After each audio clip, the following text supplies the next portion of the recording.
Oi, meus alunos, sejam bem-vindos à disciplina de Direito do Trabalho 1. Na última aula, nós estudamos e entramos na parte das alterações contratuais. Vocês viram também os poderes do empregador. Vocês viram qual é o conceito de alteração contratual? Que a alteração contratual é muito mais necessária nas relações de trabalho, que são de trato sucessivo, do que naquelas relações outras previstas lá no Código Civil. Então, e você na esfera trabalhista, você tem mais, diante do que a jurisprudência e a doutrina criaram, você tem mais possibilidades de promover alterações contratuais sem a concordância da outra parte, que é o chamado jus variandi. Vocês viram. Vocês viram também que o empregado tem o direito de resistir. Ele pode efetivamente apontar um fato que impede ou torna insuportável aquela alteração promovida pelo empregador, insuportável para ele diante de uma situação especial, que eu falei para vocês na aula passada. Vocês viram que as alterações contratuais elas são imperativas e voluntárias. Imperativas quando são advindas de fonte heterônimos, ou seja, vêm de fora, tipo lei, acordo coletivo, sentença normativa, e tem aquelas que são voluntárias, que são promovidas pelas próprias partes. E eu falei para vocês na aula passada que essas alterações que são promovidas pela própria parte, com concordância do empregado individualmente, ou com concordância ou sem concordância do empregado, elas que causam mais problemas. A partir da Lei 13.467, eu falei para vocês que existe um artigo na CLT, o artigo 468, que é o artigo nuclear das alterações contratuais. E lá nesse artigo 468, o que nós temos? Lá diz o seguinte, que só é possível alterar o contrato com a concordância do empregado. E mesmo que o empregado concorde, se houver prejuízo, essa alteração contratual não tem validade. Só que, com a Lei 13.467, como eu disse há pouco, se essa alteração for feita por acordo coletivo ou convenção coletiva de trabalho, a regra é terá validade, mesmo que contrário à lei. Se você ir lá no artigo 611 da CLT, você vai verificar efetivamente que é possível, por acordo coletivo e por convenção coletiva, alterar o legislado, salvo naquelas hipóteses previstas no próprio artigo 611, em que não é lícito as partes fazerem acordo individual ou coletivo em relação àquelas dispositivos, tá? Por exemplo, você não pode, por acordo coletivo, por convenção coletiva, por acordo individual, suprimir o direito ao adicional de suprimir o direito ao adicional de periculosidade. Agora você pode criar regrinhas. Você pode estabelecer, por exemplo, que o adicional de periculosidade poderá ser pago proporcionalmente em acordo coletivo e em convenção coletiva. Já em acordo individual isso não é possível. Então você pode dizer, olha, por acordo coletivo você pode dizer, olha, o adicional de periculosidade será pago de forma proporcional ao tempo da exposição. Se o empregado ficar 1 hora exposto ao perigo, ele ganhará apenas 30% sobre 1 hora. Por lei, não. Por lei, ele tem, que eu já falei para vocês em aulas passadas, ele ficando 1 hora exposto, ele tem direito ao adicional sobre o total do salário dele, tá? Então, você pode, outro exemplo, você não pode suprimir o 13º, mas você pode dizer, em acordo coletivo ou convenção coletiva, poderá estipular em acordo ou convenção coletiva, que o 13º será pago em 5 parcelas, em 6 parcelas. Pode estabelecer alguns critérios de cálculo do 13º, tá? Então, isso é possível mediante acordo ou convenção coletiva de trabalho. Então, lá o artigo 468, você tem que fazer uma ressalva. Não será válido, salvo em relação àquilo que foi estipulado em acordo ou convenção coletiva em regra, tá? Então, aquilo que é estipulado em acordo ou convenção coletiva, em regra, tem validade. Hoje nós podemos dizer para vocês o seguinte, é bom, muito bom, vocês gravarem isso e levar para a vida profissional e passar isso para o empregador. Passar para as empresas, para os empregados, que o porto seguro hoje, nas relações de trabalho, o porto seguro, e falo daí sob o ponto de vista jurídico, é o acordo coletivo ou a convenção coletiva de trabalho. É onde você pode ter maior segurança possível. Então, sempre quando você for promover uma alteração contratual que tenha, vamos dizer, os empregados concordam, mas que abrange, tem um impacto muito grande na vida dos empregados e tem potencial de gerar dúvidas ou litígios na justiça, faça por meio de acordo coletivo ou convenção coletiva, tá? Não vá se aventurar num acordo individual, porque isso poderá gerar um grande passivo para a empresa. E é essa orientação que vocês têm que levar para frente, tá? É de minimizar riscos. E as pessoas, muitas vezes, elas querem garantir resultados na justiça. Eu sempre digo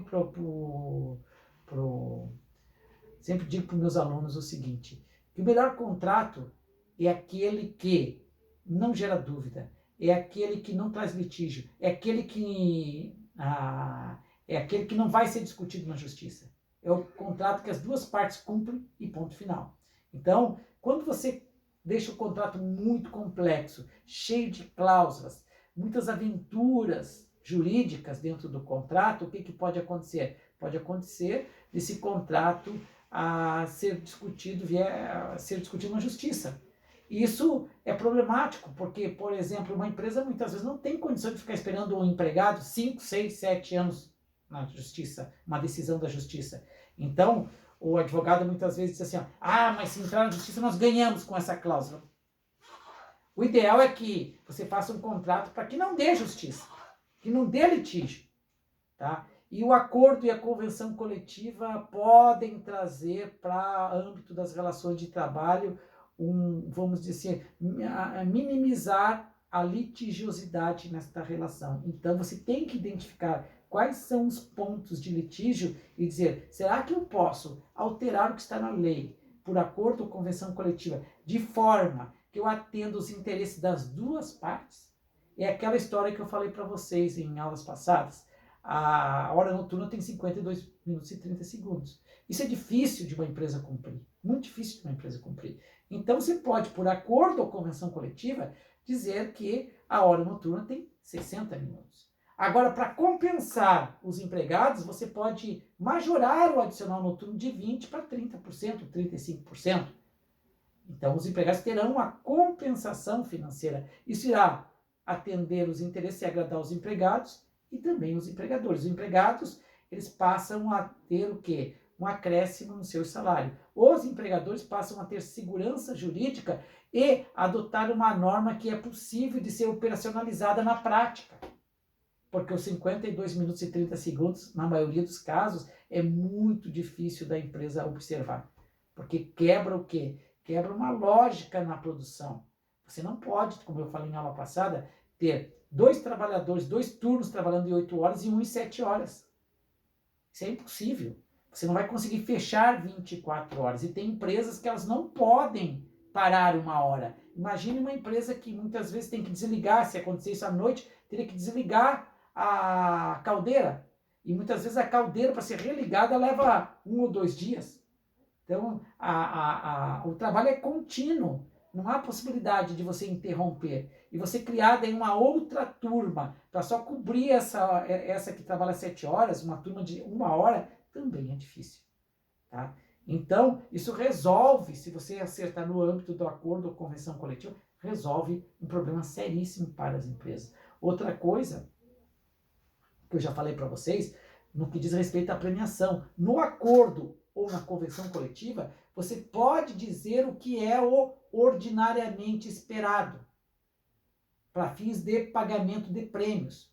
Por exemplo, você pode dizer, no ramo da construção civil, na parte de reboco, o ordinariamente esperado é que um pedreiro produza 11 metros por dia de reboco. Se ele produzir mais que 11, ele está produzindo além do ordinariamente esperado. E aí tem uma política de premiação. E esses prêmios não terão natureza salarial, ou seja, não irão integrar o salário do empregado para fins de férias, 13º, FGTS e INSS.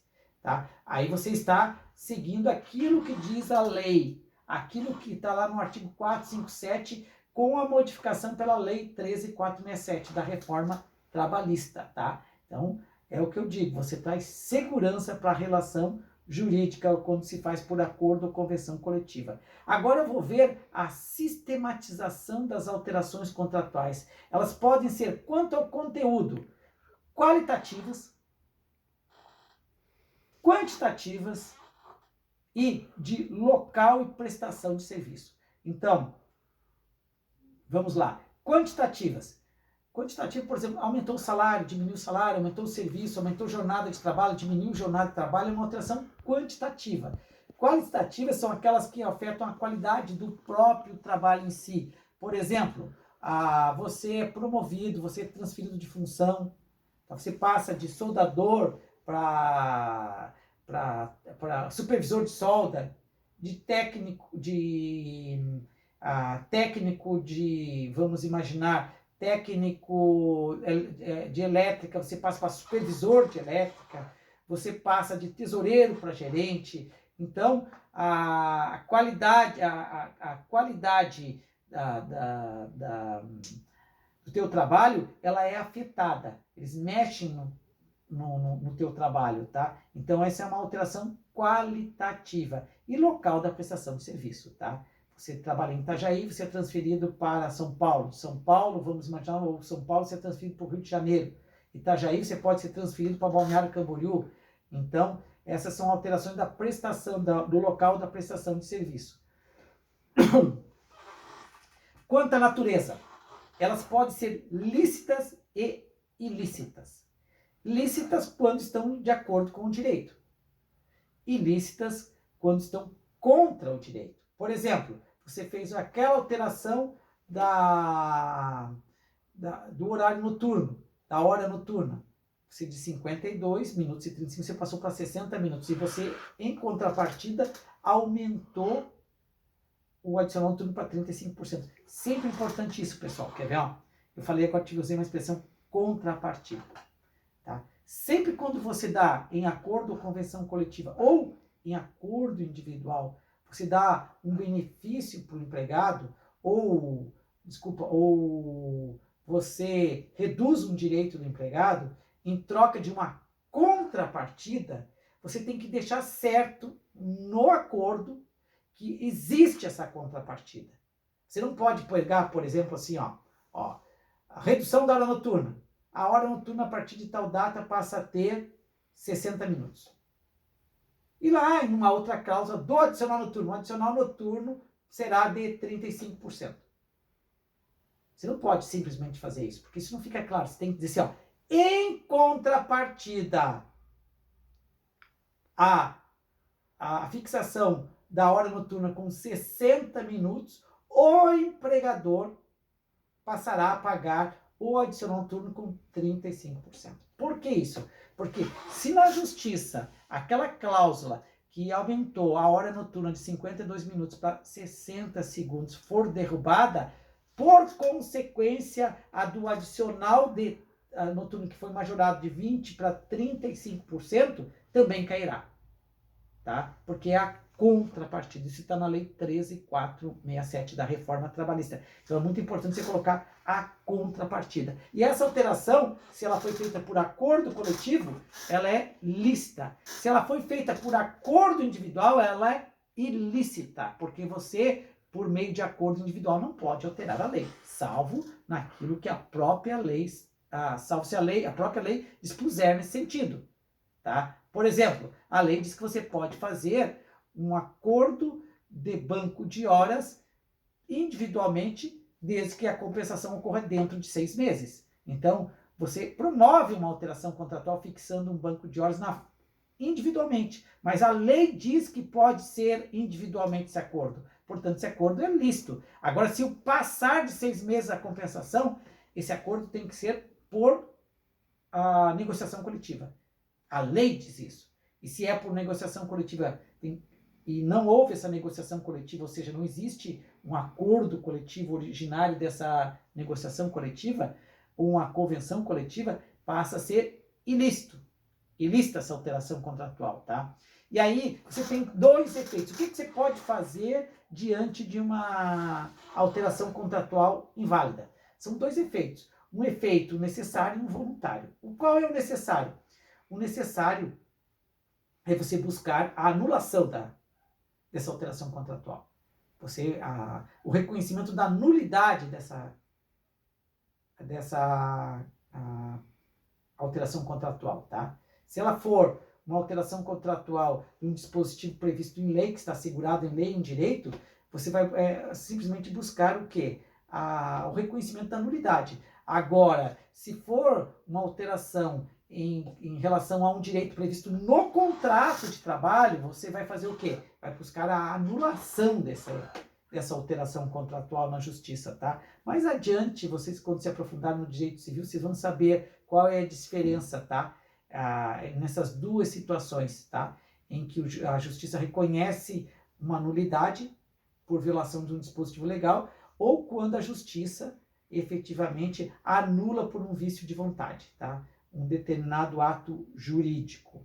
E aí, você pode fazer duas coisas. Então, anular ou buscar a nulidade do ato jurídico, ou você pode também, além de buscar o reconhecimento da ilegalidade, da ilicitude dessa alteração contratual, também pedir a rescisão indireta do contrato de trabalho, dizer que não é mais possível dar continuidade ao contrato de trabalho, aplicar uma justa causa ao empregador. E, aplicando essa justa causa, se ela for reconhecida pela justiça e o juiz decretar a rescisão direta do contrato, você vai ter todos os direitos como se tivesse sido dispensado sem justa causa, tá? Você vai ter direito a aviso prévio, férias, 13º, a multa de 40% do FGTS, você vai ter direito de sacar o FGTS e acessar o seguro-desemprego. Ou seja, você ficará numa condição como se dispensado sem justa causa fosse, tá? Então, esse é o efeito voluntário. E além do reconhecimento da nulidade ou da anulação do ato jurídico, você vai além disso. Você procura atingir a existência do contrato baseado no artigo 483 da CLT. Vocês podem dar uma olhadinha. Letra D do artigo 483 da CLT. E aí, eu também vou mostrar aqui para vocês, e vocês que seguem lá nos meus slides, o eixo de proteção legal. Abrange o quê? Primeiro, voluntariedade. A alteração tem que ser bilateral, tem que ser voluntária.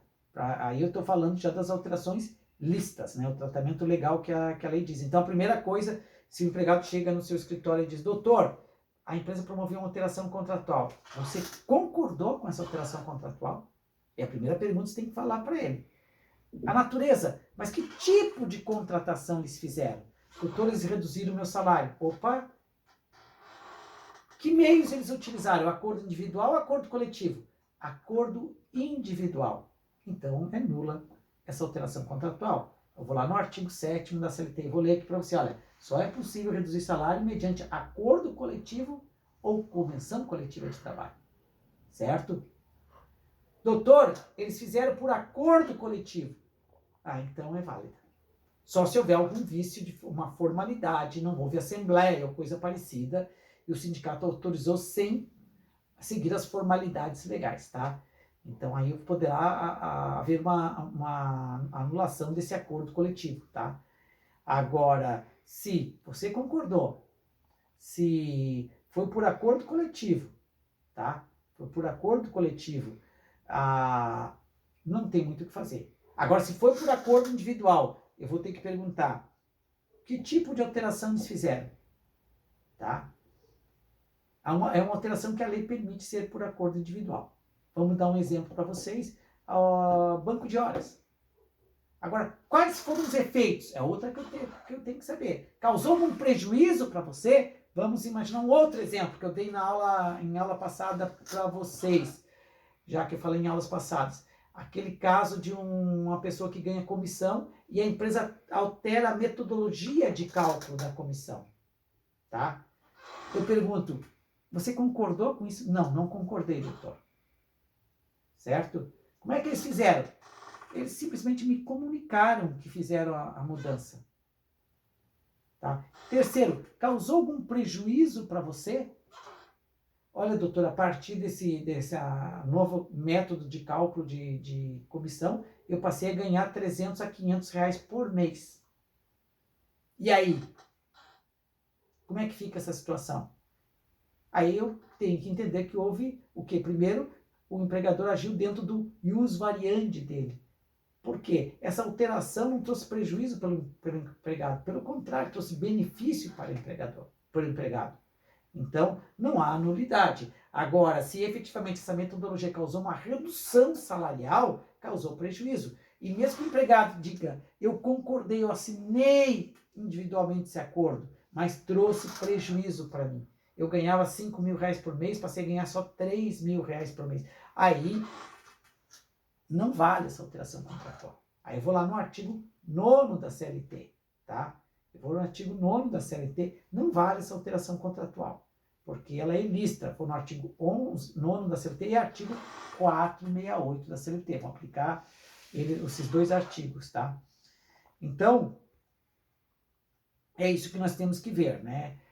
Nessa situação, chega o empregado, concordou? Não concordou? Que tipo de alteração foi feita? Houve prejuízo? É isso que você tem que saber, né? Você tem que se contextualizar nesse sentido. A partir dessas informações, você vai poder dizer se há a possibilidade de propor uma ação trabalhista, se não há possibilidade, se há chance de ganhar, se você vai perder. Você vai passar para o empregado a melhor saída. Você também, se advoga para o empregador, você vai poder dizer, você poderá fazer essa alteração contratual, você não poderá fazer essa alteração contratual, tá?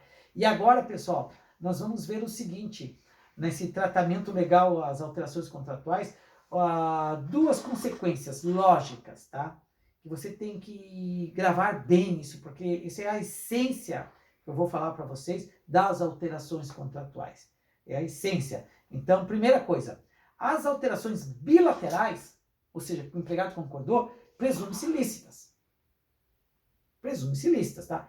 Cabendo ao empregado provar, tá? E lidir essa presunção. Ou seja, cabe ele produzir uma prova capaz de afastar essa presunção de legalidade, tá? De licitude. Como é que eu faço isso? Provando, por exemplo, que houve prejuízo para mim. Provando, por exemplo, que houve coação, que houve um vício de vontade. Aí a prova é minha, do empregado, tá? Então você tem que saber bem isso, tá? Se houve concordância, lá no campo processual, o ônus da prova de prejuízo ou de vício de vontade será do empregado. Por isso o advogado, quando ele faz uma petição inicial e ele alega que uma alteração contratual deve ser anulada, no caso, por exemplo, de alteração de um dispositivo previsto no contrato de trabalho, ele diz, olha, eu quero anular esse dispositivo contratual, essa alteração contratual, eu tenho que dizer por que eu quero anular. Porque, de repente, o empregador traz uma concordância escrita do empregado. Você vai poder dizer assim, olha, embora tenha concordado, trouxe prejuízo. E o prejuízo foi esse. E nesses termos, conforme o artigo 468 da CLT, não vale essa alteração contratual. É isso que você tem que fazer. Agora, uma outra situação. Se a alteração for unilateral, aí se reverte a situação. Tá? Se a alteração for unilateral, caberá ao empregador provar que ele agiu dentro dos limites dos jus variandi.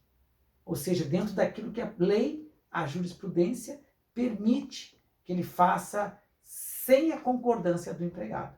Eu dei exemplo para vocês, aquele empregador que encerra um turno de trabalho e transfere os empregados que trabalham no período da noite para o dia, para o período diurno. Isso pode, está dentro do jus variandi. Aquele empregador que promove alguém para ser para um tesoureiro, para gerente da empresa, e resolve porque essa pessoa não atendeu não atendeu aos interesses da empresa ou à expectativa da empresa, ele simplesmente diz, olha, você vai voltar para o cargo de origem, você voltará para o cargo de tesoureiro.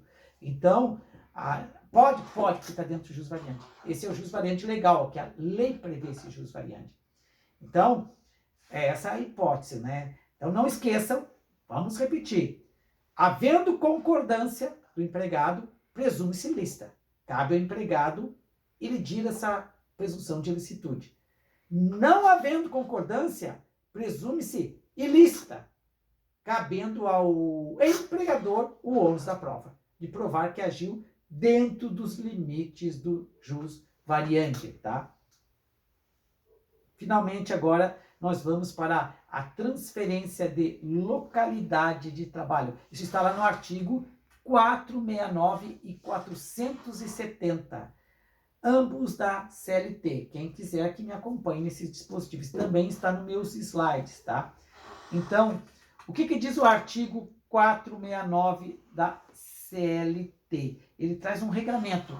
Ele diz quando é que o empregador poderá transferir o empregado e quando é que o empregador não poderá transferir o empregado. Vamos lá nesse dispositivo? Pega a CLT aí, artigo, vamos lá.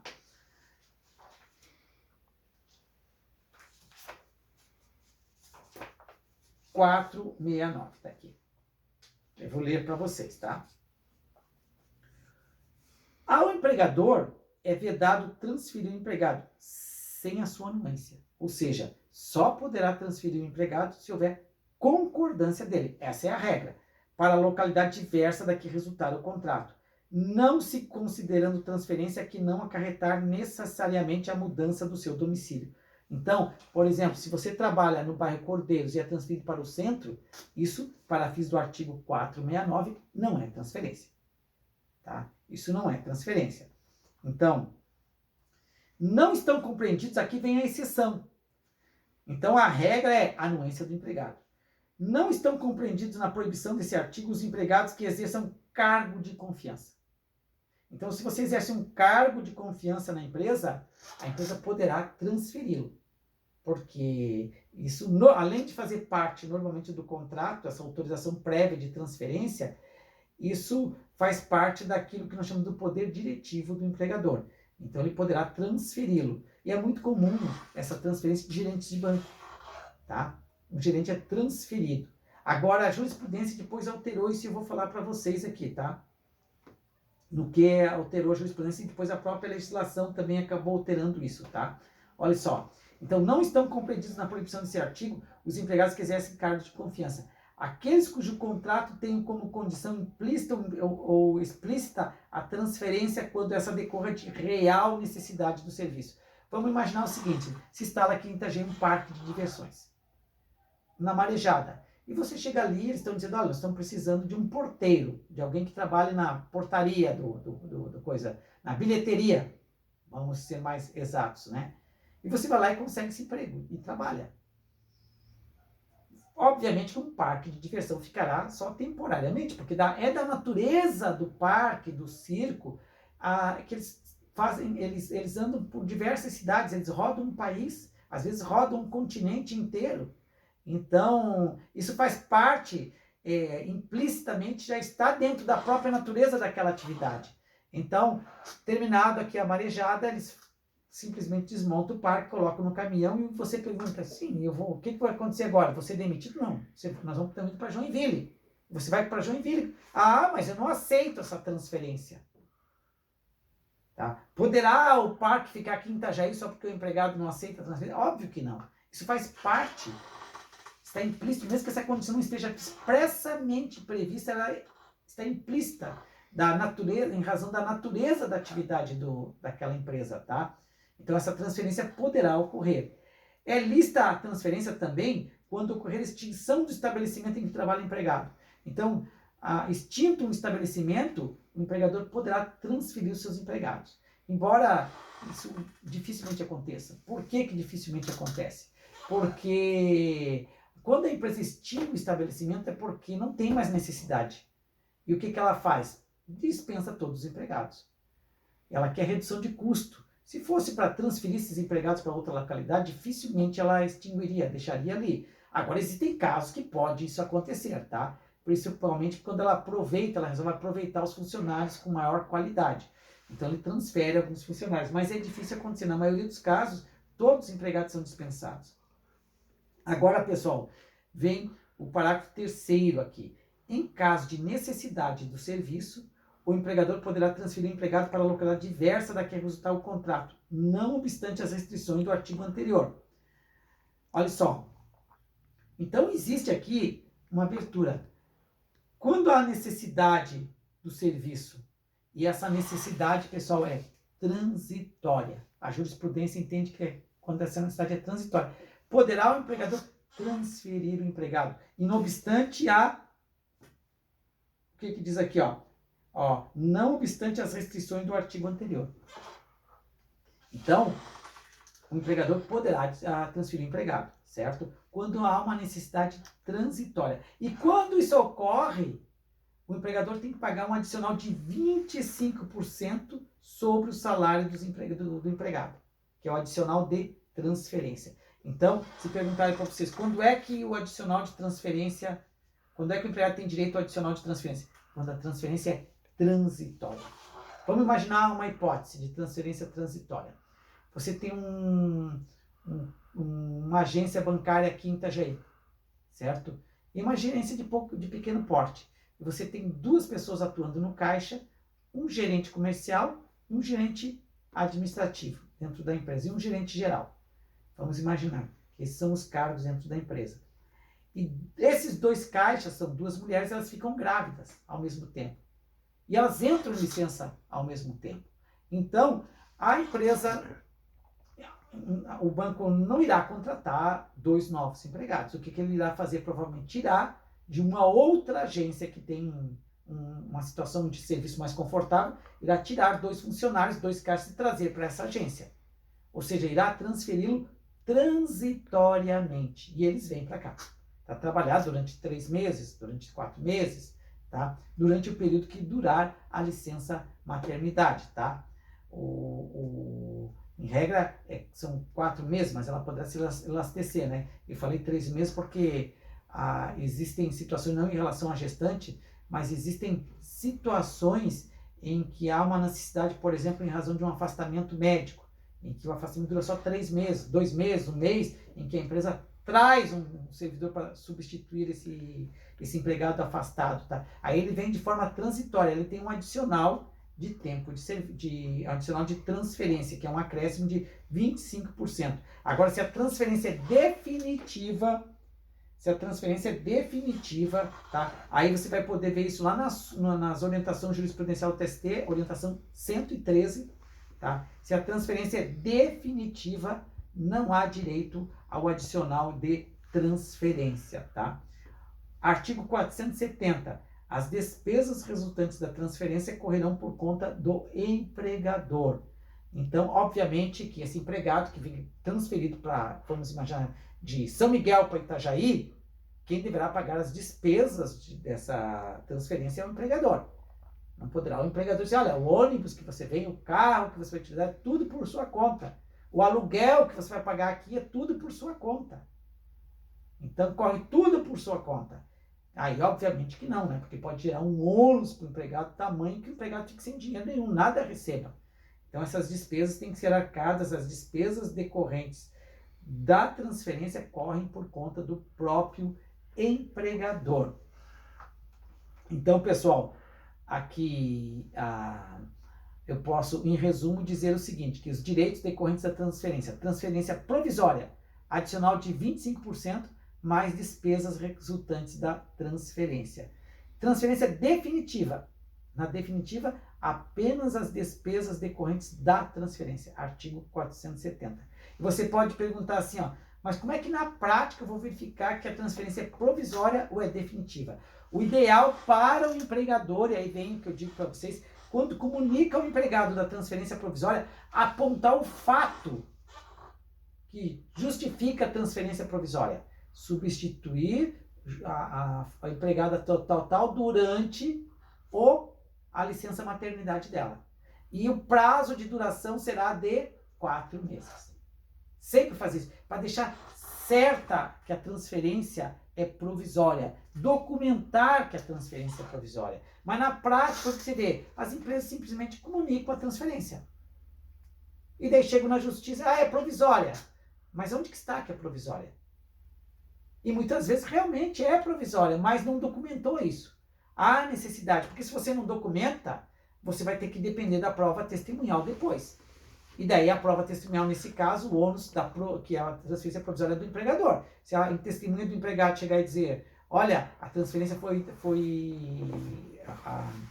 a transferência, desculpa, vou inverter aqui a situação para ficar mais fácil para vocês entenderem. O empregado diz que a transferência foi provisória para ganhar o 25%. A empresa diz que não, que ela foi definitiva, a transferência. E por isso ele não tem direito ao adicional de 25%. Tá? Quem vai ter que provar que a transferência foi definitiva é o empregador e não o empregado.